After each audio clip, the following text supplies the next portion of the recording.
გარემოსდაცვის მინისტრი გიგლა აგულაშვილი ბელორუსის დედაქალაქ მინსკში იმყოფება, სადაც აღმოსავლეთ პარტნიორობის ფარგლებში გარემოსდაცვის მინისტრების შეხვედრა გაიმართა. მინისტერიალზე გარემოსდაცვის საკითხებთან ერთად ევროკავშირის მიერ სამეზობლო პოლიტიკის გადახედვის საკითხებზეც იმსჯელეს.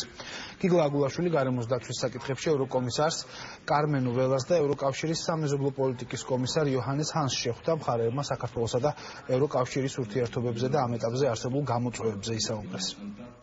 ასოცირების ხელშეკრულების შემდეგ, რა თქმა უნდა, ჩვენს მიზნებსა და სტრატეგიებს კიდევ უფრო ეთანხმება ჩვენი აქტიური თანამშრომლობა. ამ პროცესში ჩვენ გვაქვს როგორც ორმხრივი, ასე მრავალმხრივი ფორმატები თანამშრომლობის. ამავე დროს ჩვენ აღმოსავლეთ პარტნიორების ქვეყნებთან ურთიერთთანამშრომლობის ფორმატში შემოვიტანთ ასევე გამოცდილების გაზიარებას ძალიან ბევრი მიმართულებით. ჩვენ შევთანხმდით, რომ გარემოსთან დაკავშირებული საკითხები არის გლობალური და ეხება მსოფლიოს ყველა ქვეყანას. განვიხილეთ ისეთი საკითხები, როგორიცაა ჰაერისა და წყლის დაბინძურება, მყარი ნარჩენების უტილიზაცია. სტატისტიკურად მსოფლიოში წელიწადში 7 მილიონი ადამიანი გარემოს დაბინძურებისგან გვხვდება, განსაკუთრებით ჰაერის დაბინძურებისგან. ეს იყო პირველი შეხვედრა აღმოსავლეთ ქვეყნების მინისტრებთან, რაც ძალიან მნიშვნელოვანია. მომავალში გაფართოებული შეხვედრა იგეგმება, რომელსაც ევროპის 28 ქვეყნის მინისტრი დაესწრება.